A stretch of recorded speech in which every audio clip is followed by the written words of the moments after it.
شريك لك لبيك إن الحمد والنعمة لك والملك لا شريك لك لبيك لبيك اللهم لبيك لبيك لا شريك لك لبيك إن الحمد والنعمة لك والملك لا شريك لك لبيك لبيك اللهم لبيك لبيك لا شريك لك لبيك إن الحمد والنعمة لك بسم الله الرحمن الرحيم اللهم صل على محمد وعلى آل محمد كما صليت على إبراهيم وعلى آل إبراهيم إنك حميد مجيد وبارك على محمد وعلى آل محمد كما باركت على إبراهيم وعلى آل إبراهيم إنك حميد مجيد. عرض سلام دارم و ادب و احترام خدمت همه شما خوبان و سروران. الله رو بی نهایت سپاس به خاطر تمام نعمتهاش، به خاطر نعمت ایمان، به خاطر نعمت اسلام، به خاطر نعمت قرآن، به خاطر وجود حرمین شریفین. الله رو بی نهایت سپاس به خاطر فرصت هایی که در اختیار ما و شما گذاشت در روزهای گذشته تا درباره موضوع حج با شما عزیزان صحبت بکنیم. امروز هم در 20مین روز پوشش مراسم حج امسال، حج 1437 هجری قمری، با آخرین برنامه رکن پنجم در خدمت شما خوبان و عزیزان خواهیم بود. ما از حدوداً 19 روز گذشته که امروز 20مین روزش هست با این برنامه در خدمت شما عزیزان به صورت زنده و روزانه بودیم. البته در روزهای مشاعر کل روز رو سعی کردیم در خدمت شما عزیزان باشیم، بیشتر وقت مراسم حج امسال رو، و سعی کردیم تا حج امسال رو اونگونه که قول داده بودیم به شما عزیزان به خانه های شما بیاوریم و امیدواریم که تونسته باشیم به قولی که دادیم وفا کنیم. الحمدلله حج امسال با آرامش و آسایش و خوبی به پایان رسید. در خدمت جناب دکتر نور محمد امرای عزیز خواهیم بود در برنامه امروز که آخرین برنامه ما شما درباره رکن پنجم هست و مواردی که نیاز هست باز اشاره بکنیم در پایان مراسم حج امسال. من در ابتدا به نمایندگی شما عزیزان خدمت جناب دکتر عرض خوش آمد دارم و عرض ادب و سلام و احترام. جناب دکتر خوش آمدید. خیلی خیلی ممنون. بنده هم عرض سلام و ادب و احترام دارم، هم خدمت شما و هم خدمت دستاندرکاران عزیزتون که در این روزها زحمت‌های بسیاری رو متحمل شدید و واقعیت داره امروز برخلاف استاد سلیمانی که گونه‌هاشون گل انداخته و خوشحالند که به هر حال برنامه‌های این سلسله به پایان رسید، حق هم دارن ایشون و همکارانشون. ماشاءالله زحمت‌های ماشاءالله بی‌دریغی رو این روزها متحمل شدند، نه خواب داشتن نه بیداری و همه برنامه رو پوشش میدادند و ما هم طفیلی بودیم بر سفره‌های این بزرگواران. اما خب به هر حال این سفره دیگه جمع میشه و ما طفیلیان هم باید دنبال سفره دیگه، خب حق داریم ما هم که ناراحت باشیم و دلخور.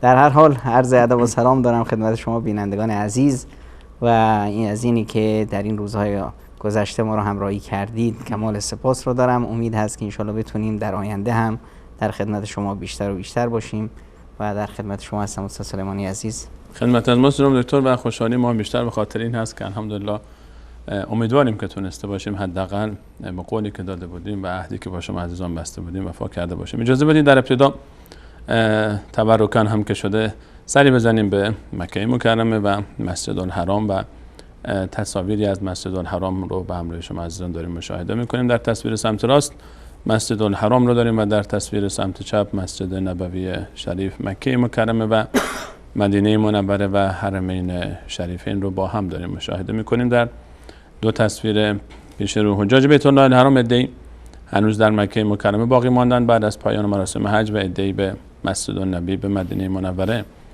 مشرف شدن و سفر کردن تا شهر رسول صلی الله علیه و سلم رو از نزدیک زیارت بکنن. حج امسال به یاری الله متعال و با دعای خیر بندگان مخلصش به حمدالله با کمال آرامش و آسایش به پایان رسید و در این دو مکان مقدس، در حرم نبوی شریف و در حرم مکی شریف، حرمین شریفین، حجاج بیت الله الحرام همچنان مشغول عبادت‌های خود هستند. اون عده‌ای از حجاجی که در مکه مکرمه و مدینه منوره باقی ماندن. حج امسال با وجود اینکه یک غایب بسیار بزرگ داشت که جزئی از پیکره امت اسلامی است و در حج امسال میهمانانی جای اونها خالی ماند، ولی الحمدلله با امنیت و آسایش و آرامش کامل به اتمام رسید و الله را از این بابت بی‌نهایت سپاسگزاریم و شاکریم.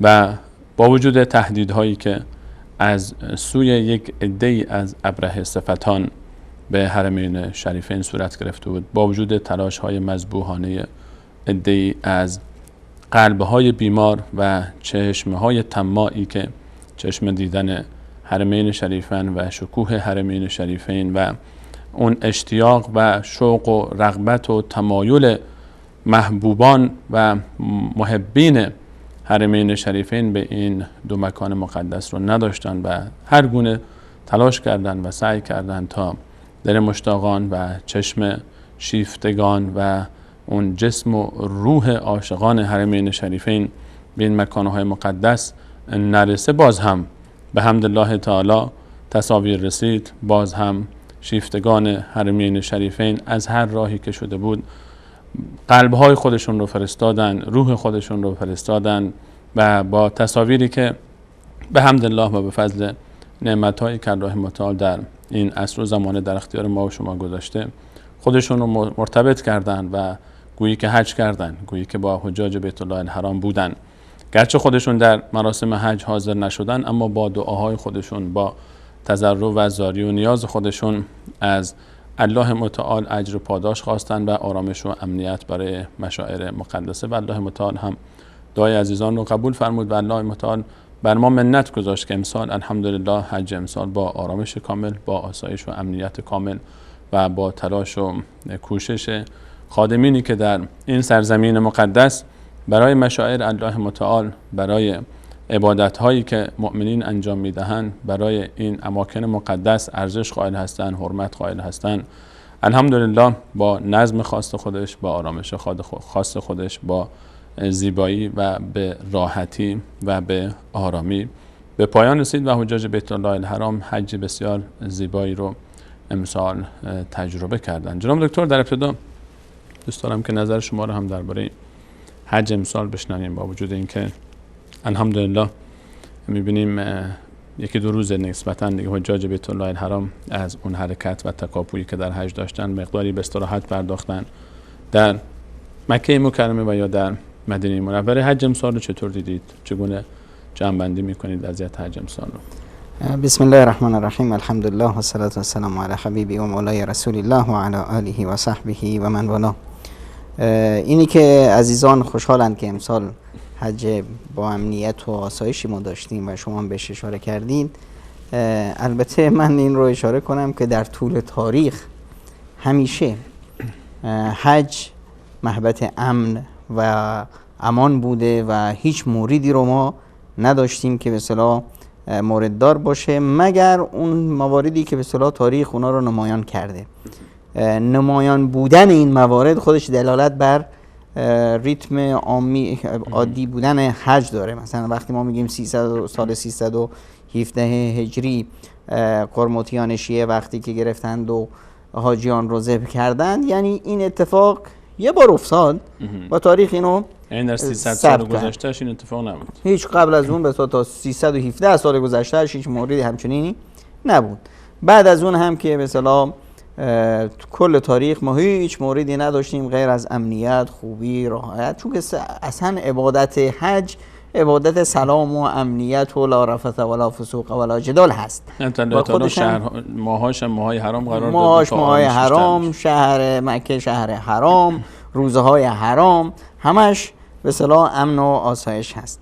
و فقط مواردی که به وجود اومد با اومدن کودتای آقای خمینی در ایران بود که ما چند مورد رو داشتیم در سال 1402 و 1403 و 1406 و 7 و 9 و به اصطلاح سال گذشته و امسال این آقایون نیومدن. واقعا هم دردناک بود وقتی که انسان احساس میکنه که 80,000 حاجی ایرانی نمیتونن بیان به حج، جاشون خیمه هاشون خالی، همه چور صفا زده همه جا رو آماده کرده بودن براشون. امیدها بود که به اصطلاح حاجی های عزیز ما هم بتونن بیان و به ندای حضرت ابراهیم و به ندای حق لبیک بگن. اما متاسفانه خب یه چند صد نفری همه این مشکلات رو هم که به اصطلاح افرادی ایجاد کردن، هرگز کسی نمیگه که به اصطلاح ایرانیان چنین کردن. میگن یک چند صد نفر به اصطلاح مزدوری خائنی که به اصطلاح یا دوزای سرگردنه ای که ملت رو به اسارت گرفتن و میخوان که از این مسائل استفاده ابزاری بکنن به خاطر به اصطلاح بعضی از خواسته ها و انگیزه های سیاسی که دارن، انگیزه های مذهبی و دینی که دارن و قضایه به اصطلاح چپاول ثروت های ملی مردم و به اصطلاح به هر حال خدشه‌دار کردن اون احساسات و عواطف ملت دلیر و ملت مؤمن و با خدای ایرانیمون. در هر حال وجود نبودن اونها، نبودن حاجیان عزیز ایرانی و برای همه به اصطلاح ناراحت کننده بود، همه عزیزانی که به اصطلاح در حج بودن. اما نبودن باز اون افراد موذی که هر سال مشکل ساز بودن، خب یک حالت به اصطلاح امنیتی بود. حالا شما ببینید که یک جایی شما همیشه خطر عقرب بود، یه عقربی گفتن هست مواظب باشید و نیش عقرب نه از بهر کین، از اقتضای طبیعتش همین است. امسال گفتن یا عقرب نیست. مردم چقدر راحت بودن، چقدر به اصطلاح احساس امنیت می‌کردند و الحمدلله هم نشون داد، حج امسال نشون داد که این موذیانی که همیشه مشکل ساز بودند کی بودند. واقعا یک به اصطلاح مهر ننگی بود که بر پیشانی این آخوندهای ایران زده شد.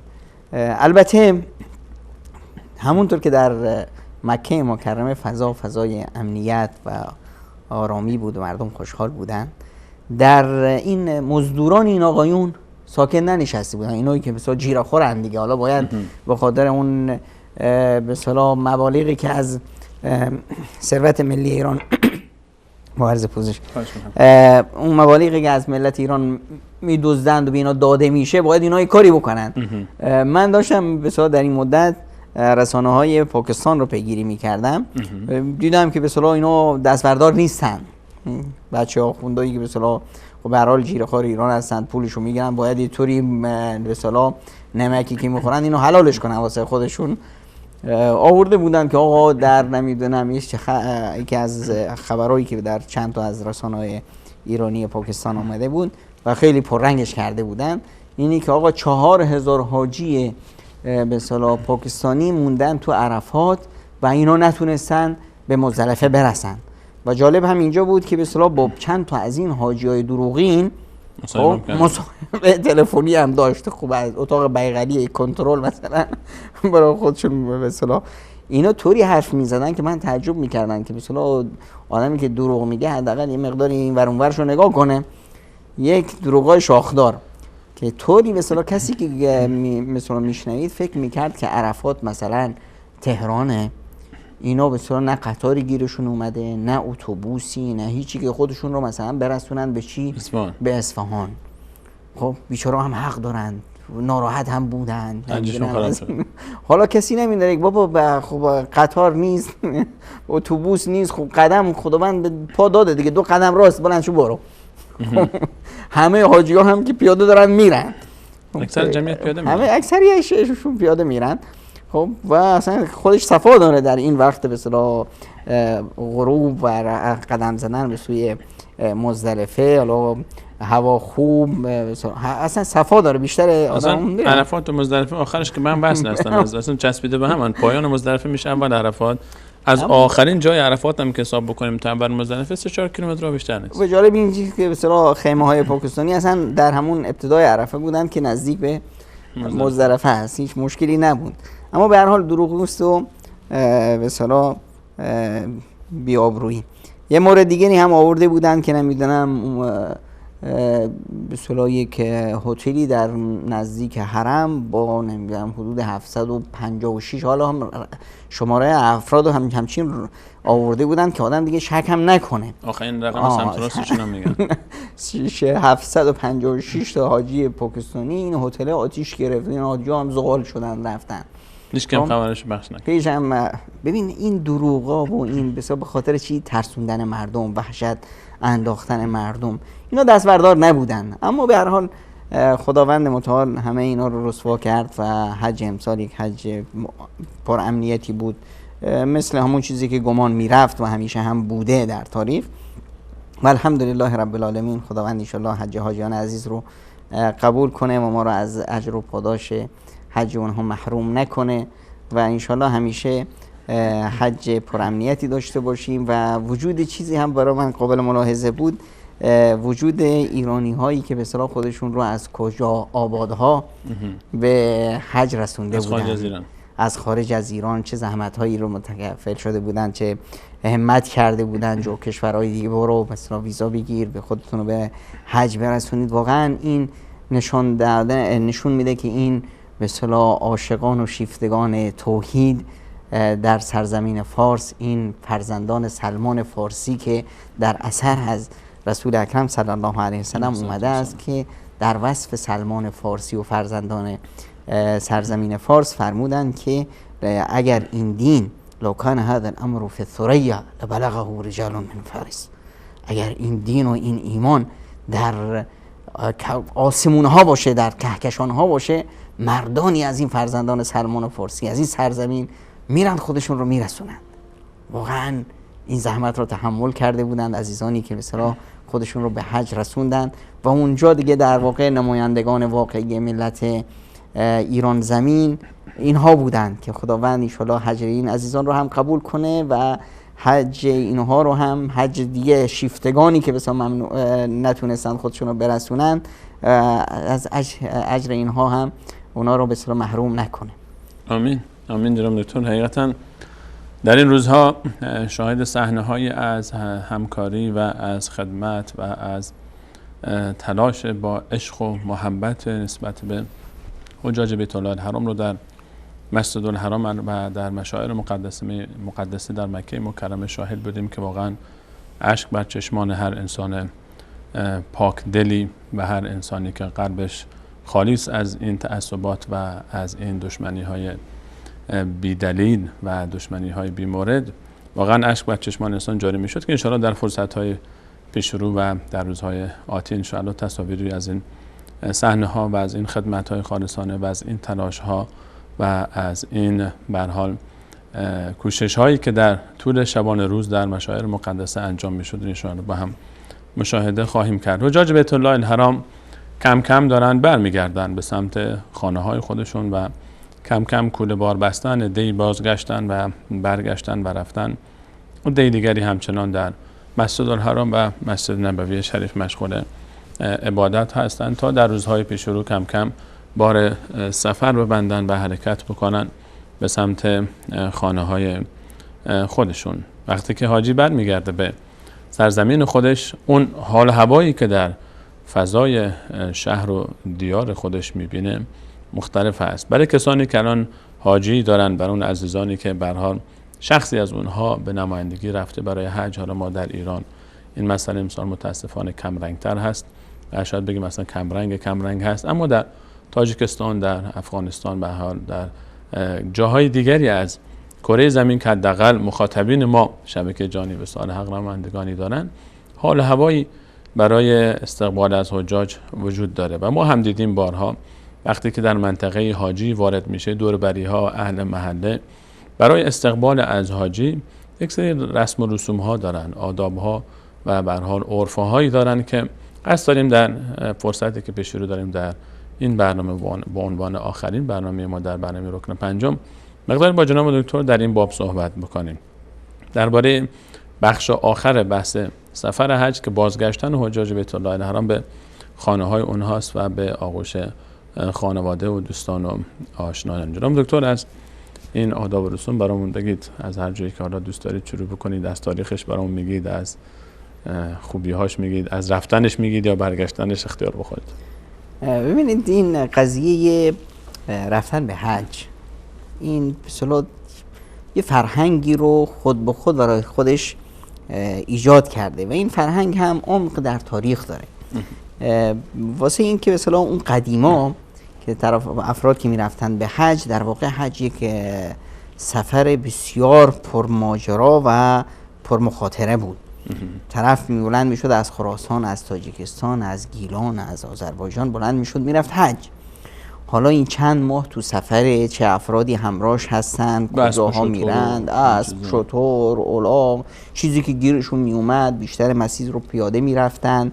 اون وقتا در مسیر راه حج به خصوص کاروانسراهایی به اصطلاح تشکیل داده بودن. بعدش هم به هر حال خب سفر است و خطر و در طول سفر هم که دیگه هر نوع افرادی پیدا میشه. مسیر از جایی میرفت که مسلمون بودن، از جایی میرفت که مسلمون هم نیستن. خب دزدای به اصطلاح راهزنا اینا هم در طول مسیر منتظر بودن که همچنین فرصت‌هایی پیش رو میاد. حالا حاجی که به اصطلاح عزم سفر بسته، خب این هم تمام دارایی خودش رو داره. سفری که به اصطلاح چند ماه رفتش هست، چند ماه برگشتش هست، اونجا مخارج اونجا هر چی داره و نداره با خودش برده. در مسیر خب به هر حال اون وقتا هم که حکومت‌های اسلامی که بود، مراکزی که بود، نیروهایی هم این کاروان‌های حاجی رو، حجاج رو همراهی می‌کرد. خب این نیروها هم در همه مسیر رو نمیتونست بره. خب به هر حال اون بسیار کشوری که داشتن اقتضا میکرد تا محیطی که به اصطلاح سلطه اونا بود میتونستن حاجی ها رو همراهی کنن. خود حاجی ها هم که به اصطلاح برای جنگ که نمیرفتن، خب برای عبادت میرفتن. اینا هم هر نوع افراد توشون بود، به اصطلاح پیرزنا بودن، پیرمردا بودن، بزرگسال و خردسال و اهل جنگ و اینا نبودن که. اگر چند مقداری هم جوون همراهشون بود که میتونستن مثلا با یک افراد کمی اگر خودشون مقابله کنن، اما با یک دزدای به اصطلاح که جا رو میدونن، جغرافیای منطقه رو وارد هستن، تو گردن ها سر و کلهشون، همه اینا خطرات بود. واسه همین حاجی همیشه به اصطلاح سفر حج یه سفری بود که امکان برگشت توش هست یا نیست. خب خیلی وقتا بود که نمیشد. خیلی وقتا بود حاجی میرفت و اصلا از فضای حج خوشش میومد، اونجا چند سالی میموند. خب میرفت مثلا اونجا حلقات علم و دانش و اینا رو میرفت. مثلا شخصیت‌های بسیار عمده علمی ما داریم در زبان فارسی خودمون که ساخته سفر حج هستن، مثل شاه ولی الله دهلوی، مفسر قرآن کریم، بهترین و یکی از شاخص‌ترین ترجمه‌های قرآن کریم تا امروز مالیشون هست. ایشون سفرش یک سفر تحول آفرین بود که خودش از یک به اصطلاح مدرسه معینی بیرون شد، برگشت، چند مدتی رو در مکه مکرمه سپری کرد. وقتی اومد یه امام بود واسه خودش.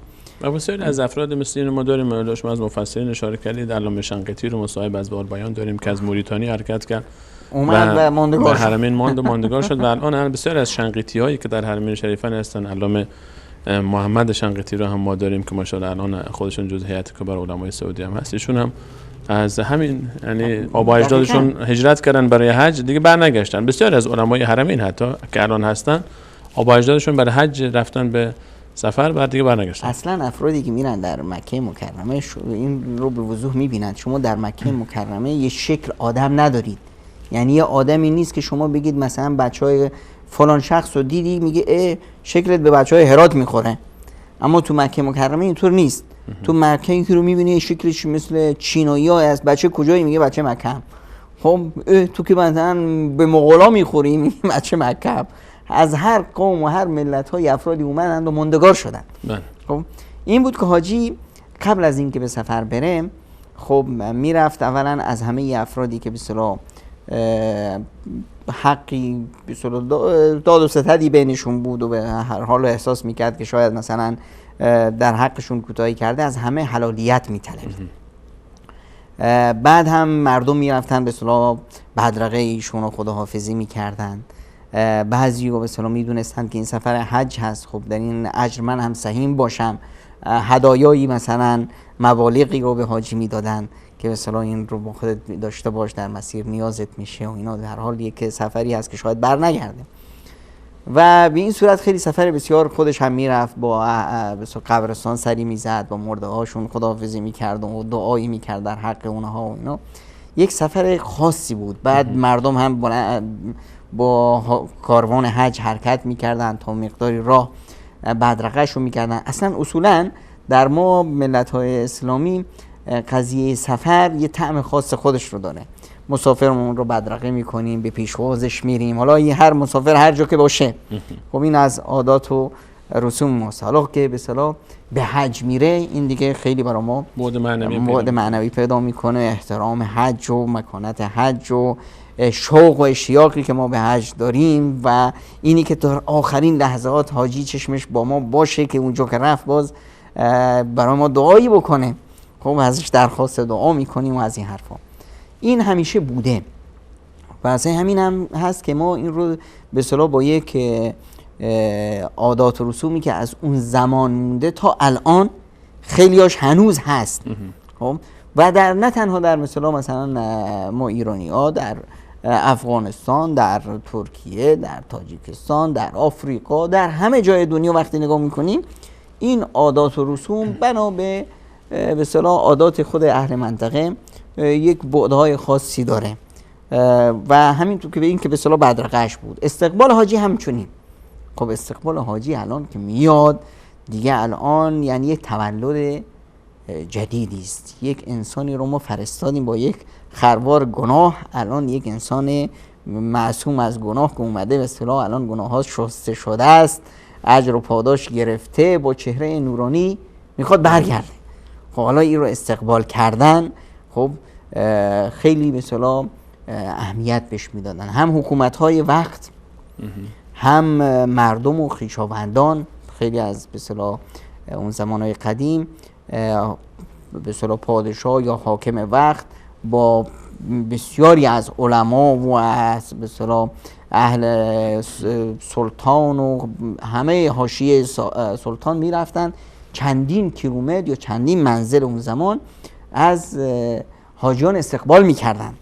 خب این یه جای فخر داشت برای خود به اصطلاح حکومت و یه نوع اظهار وجود بود که من به اصطلاح مثل امروز که حکومت ها میخوان هر جایی که به اصطلاح مردم دوست دارن، اون چیزی که عواطف و احساسات مردم اونوری هست با اونها هم یه سوتی بزنن که ما هم هستیم، ما با شماییم. برای انتخابات نیازشون میشه، برای به اصطلاح جلب مردم و اینی که وجاهت دینی به خودشون بدن. این همیشه بوده و هست. اون وقتا هم همین کاری میکردن، حتی اگر بسیار خوششون نمی اومد میرفتن، اجبارا میرفتن به خاطر به اصطلاح قضايا سیاسی. اونایی که باز انگیزهای دینی داشتند و محبت داشتند و عشق به دین داشتند، اونا که خب جای خودش میرفتن، از حجاج استقبال میکردن، نشون میدادن که ما به اصطلاح خادمان مهمانای خدا هستیم. به این صورت کسب اجری میکردن، از حاجی التماس دعا داشتن.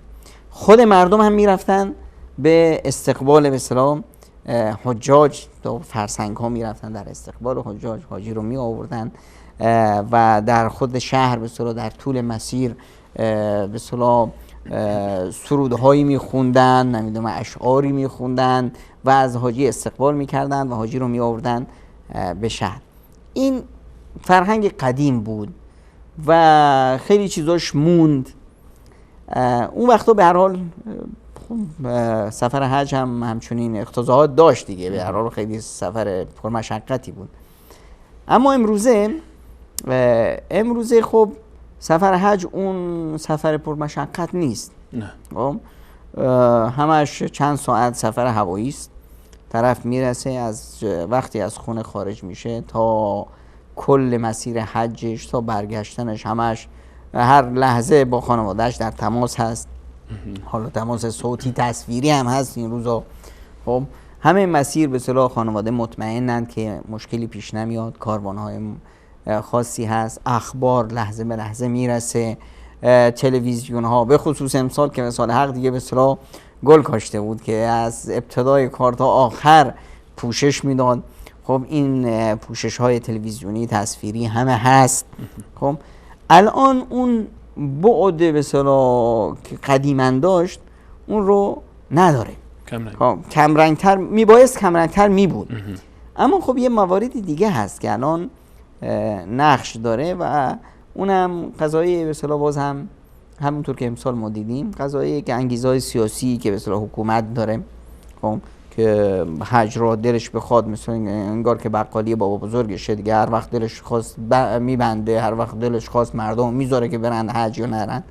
خب این قضای سیاسی به اصطلاح سعی میکنه دخل و تصرفی داشته باشه.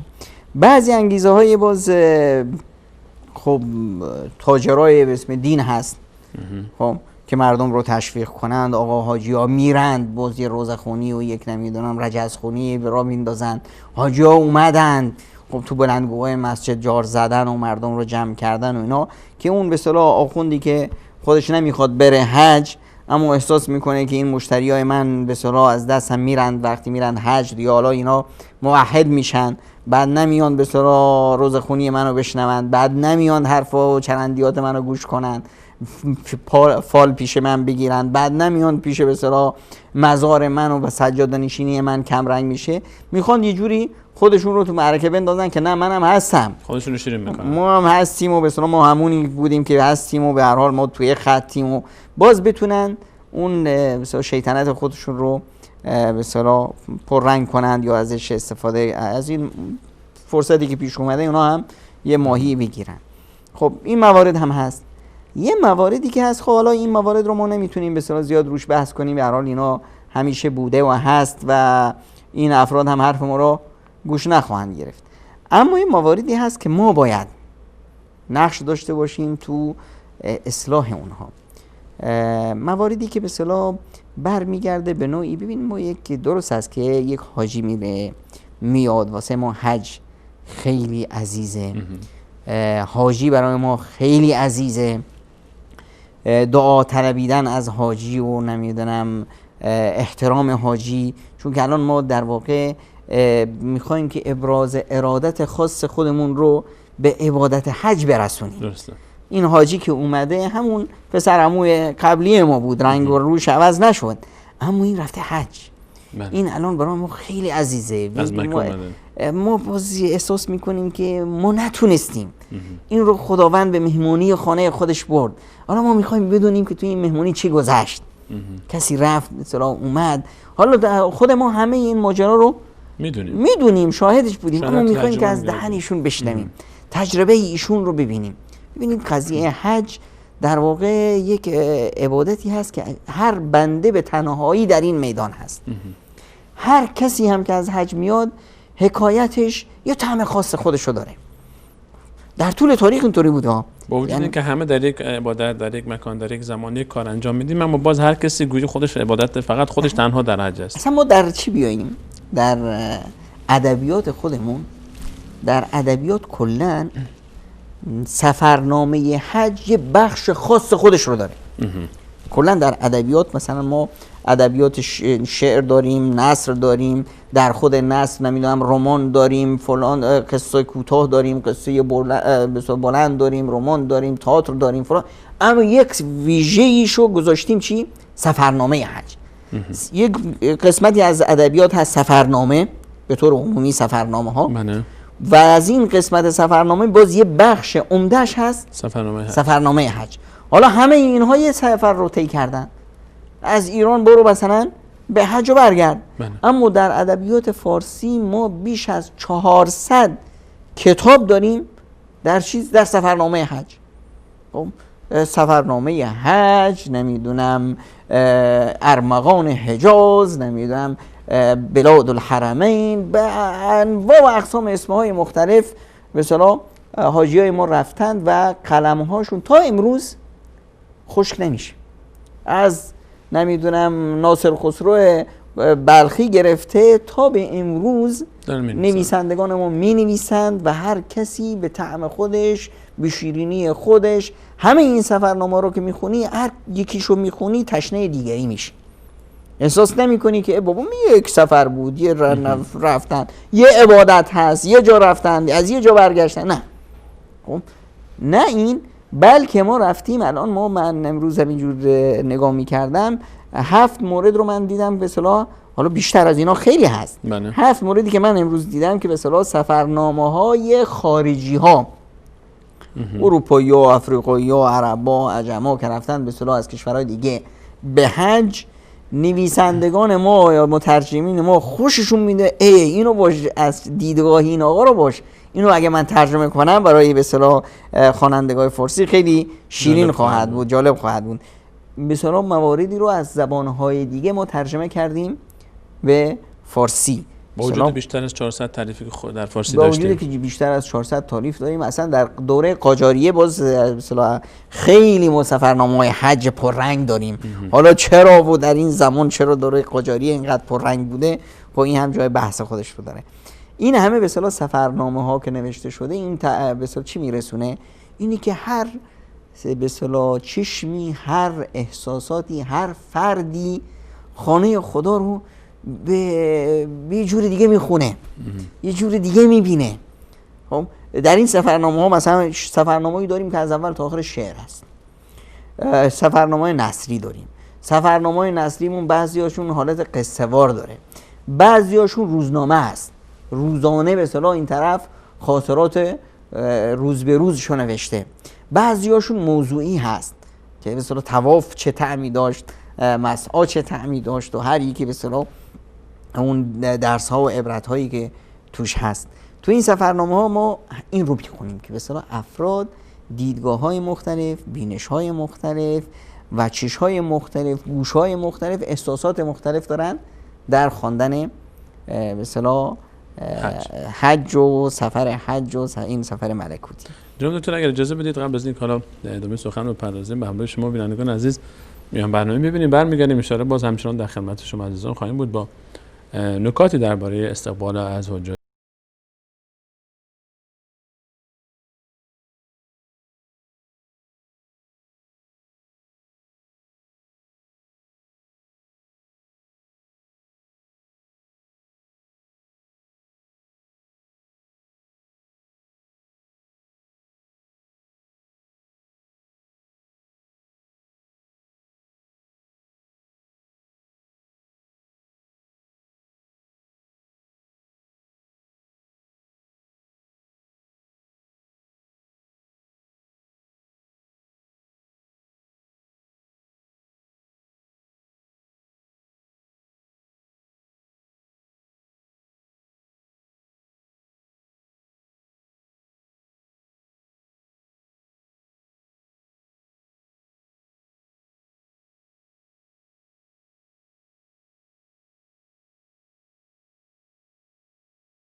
شريك لك لبيك إن الحمد والنعمة لك والملك لا شريك لك لبيك لبيك اللهم لبيك لبيك لا شريك لك لبيك إن الحمد والنعمة لك والملك لا شريك لك لبيك لبيك اللهم لبيك لبيك لا شريك لك لبيك.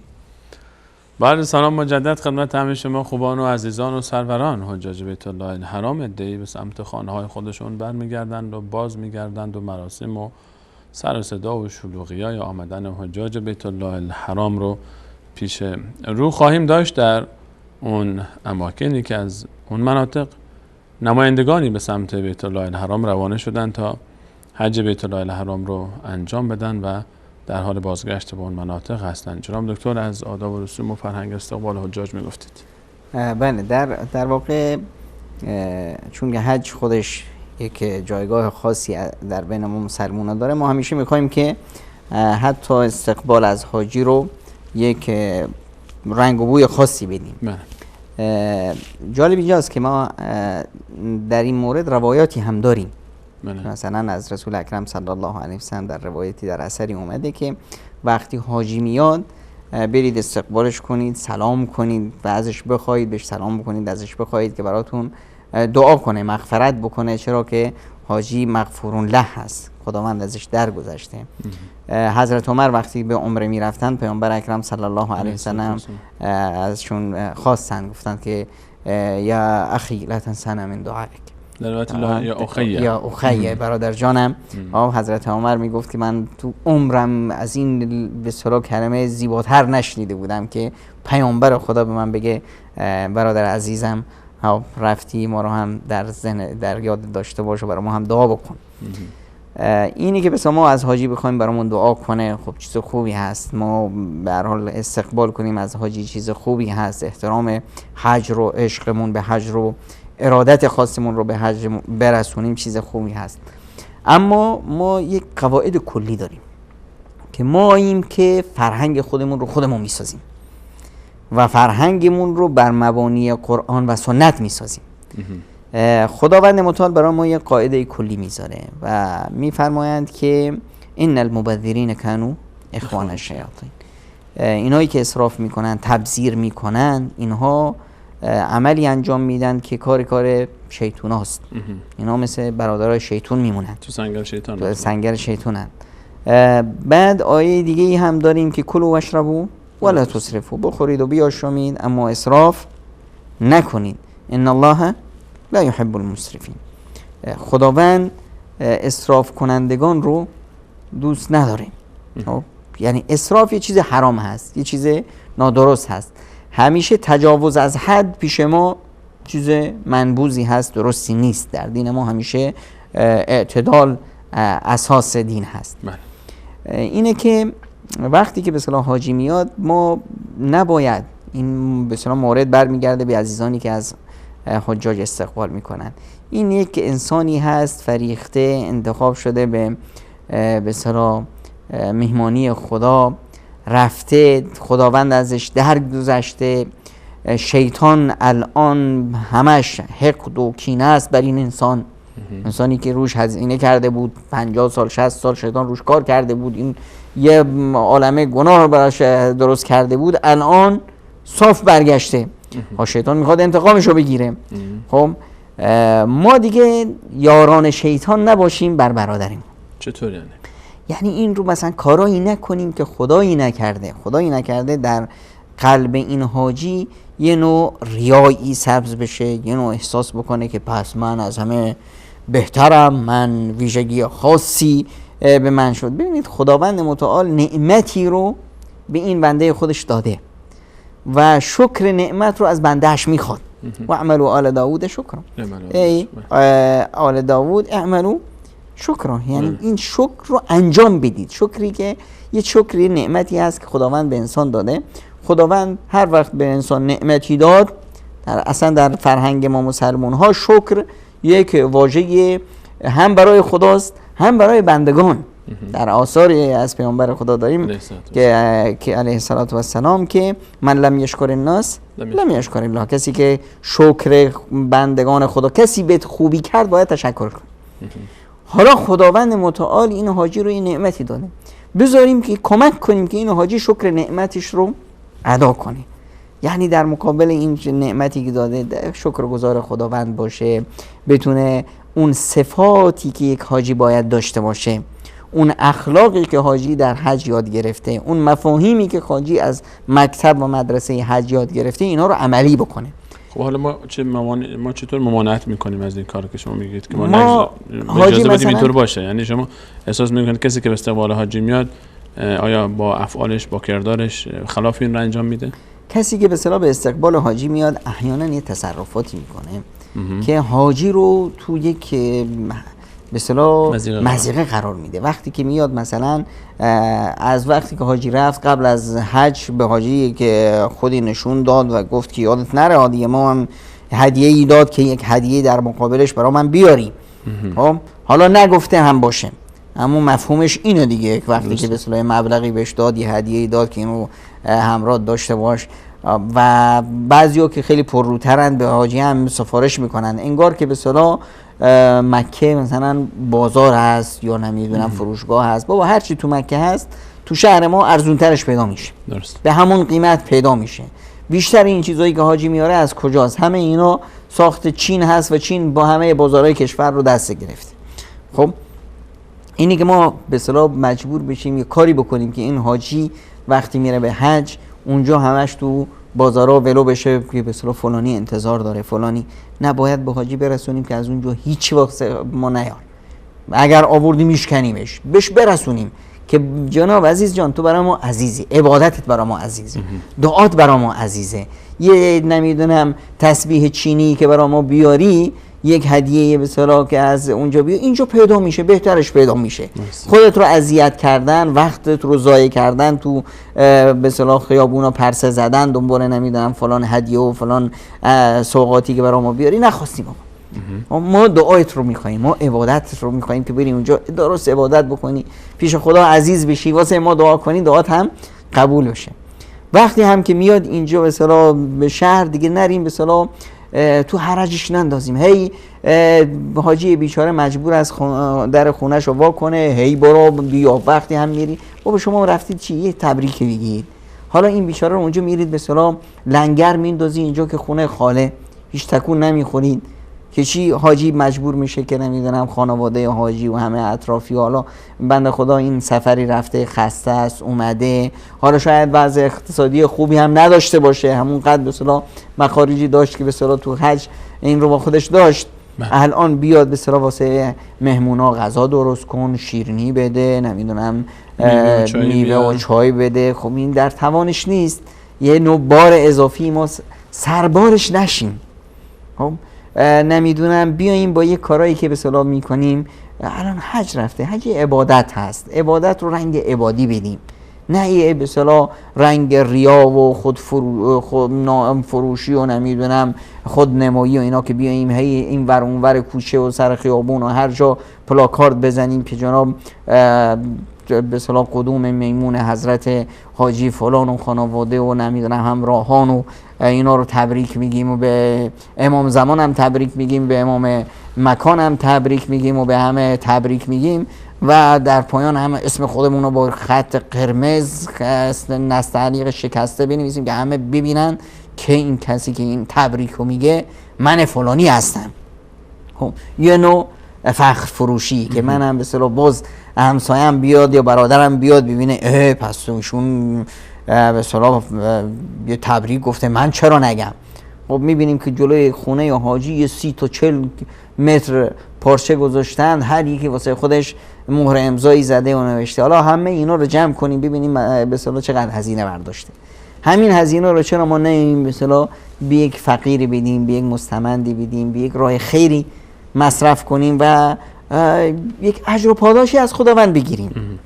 اینی که بیایم به اصطلاح به این صورت خودمون هم در مضیقه قرار دیم، حاجی رو هم، یا به اصطلاح با هدیه ها بردن، همین که هدیه میبرند برای حاجی این خب به هر حال دست پر رفته دیگه، انتظار نداره دست خالی برگرده. درست. خب حاجی بیچاره هم خب به حاجی دیگه شما هم شکلات آوردی، همسایت هم شکلات آوردی، این شکلات رو میخواد چه کار؟ اما در مقابل باید واسه شما یه ساعتی بده، یه نمیدونم دوربینی آورده باشه، حالا که به اصطلاح موبایل‌های لوکس اومده دیگه، عزیزانی که خیلی عزیزن دیگه انتظارات بالاست، حاجی بیچاره باید نمیدونم همه این انتظارات رو برآورد کنه. همه اینا چی از قرض و قرضه است، فشار اقتصادی از روی حاجی، روی خانواده‌اش، روی اینه که به اصطلاح این کارهای ما باعث میشه هم واسه خودمون بد باشه، نتونیم به اصطلاح از حاجی چیزی که نیازمون هست، یه دعای صالح هست از اون بخوایم، و هم برای حاجی.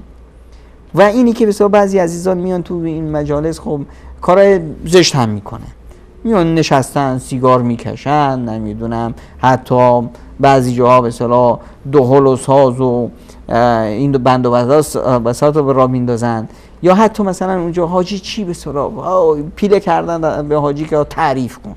بعضی مسائل هست که حاجی به اصطلاح زبانش اون احساسات رو نمیتونه بیان کنه. حالا ما که اینجا هستیم مونده بودیم مثلا احساسات روز عرفه رو چطور بیان کنیم. خب حالا اون حاجی میخواد چه بگه؟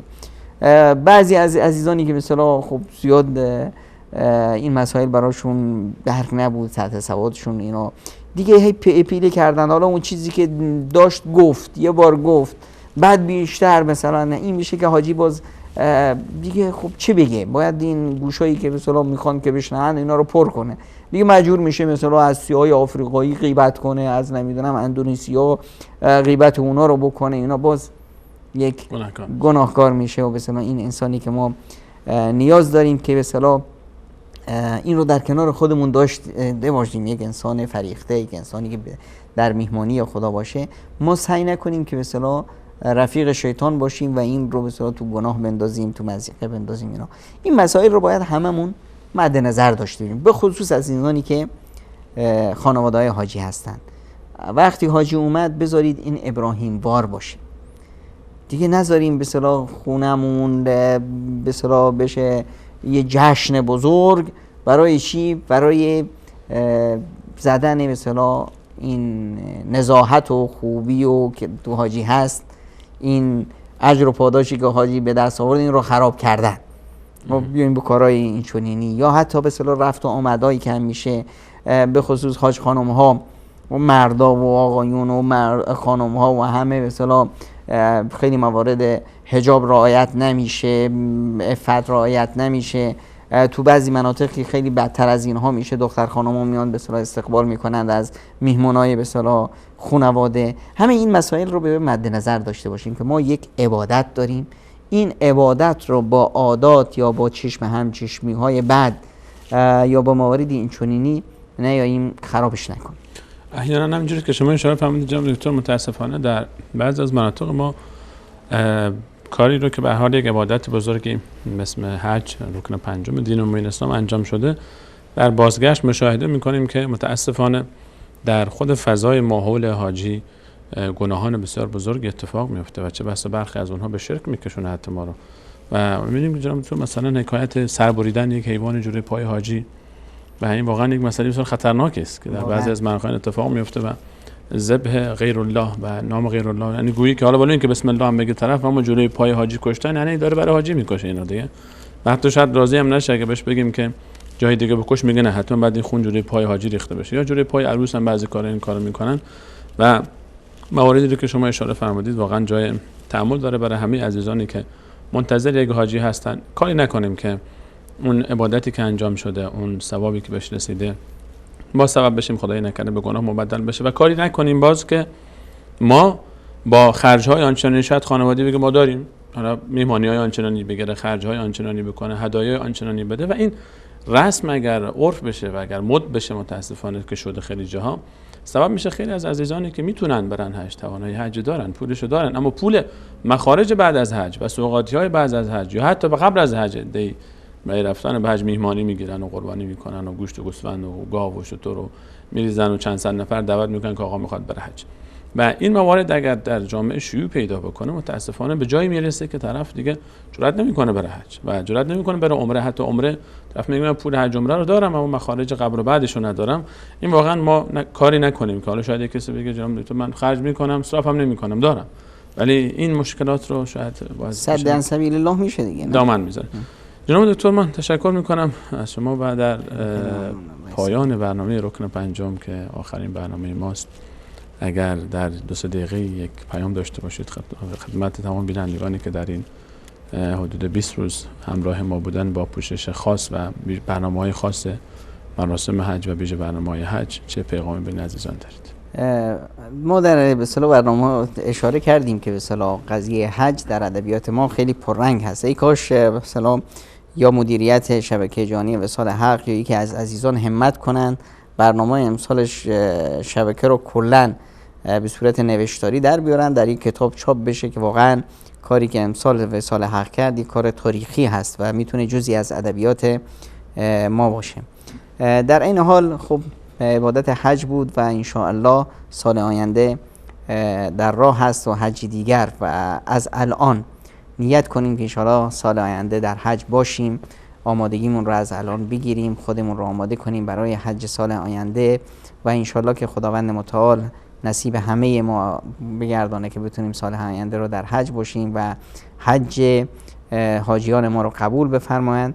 و اینی که حالا حج رفتیم یا فرصت شد نشد، نصیب شد یا نشد، ما از الان حاجیوار زندگی کنیم. سعی کنیم که چون ابراهیم و چون هاجر و چون اسماعیل و چون محمد مصطفی صلی الله علیه و سلم و سایر انبیا علیهم السلام باشیم و زندگی اونها، مرام اونها اون رو مد نظر داشته باشیم و کمک کنیم که به اصطلاح حاجیان عزیزی که به اصطلاح از حج برگشتن در مسیر زندگیشون ابراهیم وار باشن، ما در کنارشون باشیم و صد راه عن سبیل الله خدای نکرده نشیم.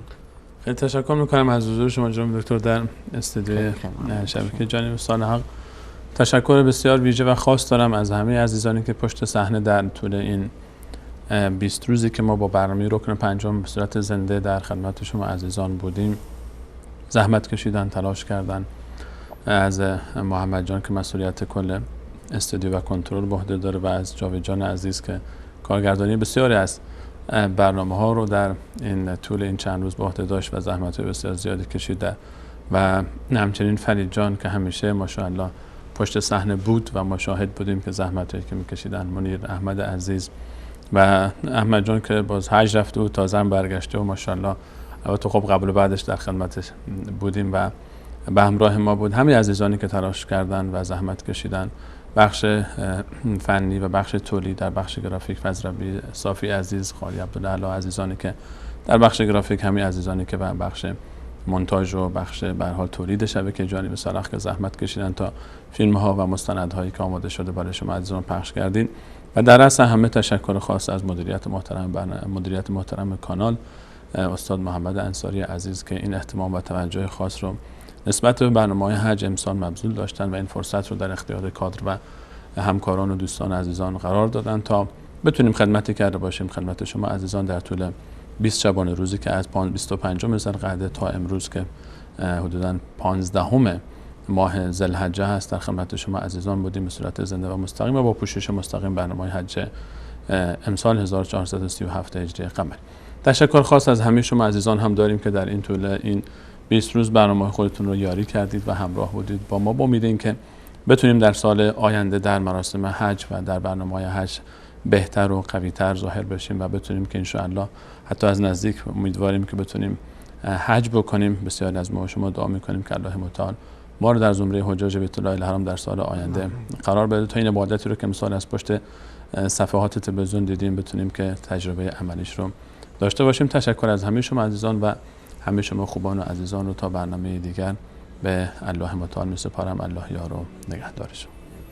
لا شريك لك لبيك لبيك اللهم لبيك لبيك لا شريك لك لبيك إن الحمد والنعمة لك والملك لا شريك لك لبيك لبيك اللهم لبيك شريك لك لبيك إن الحمد والنعمة لك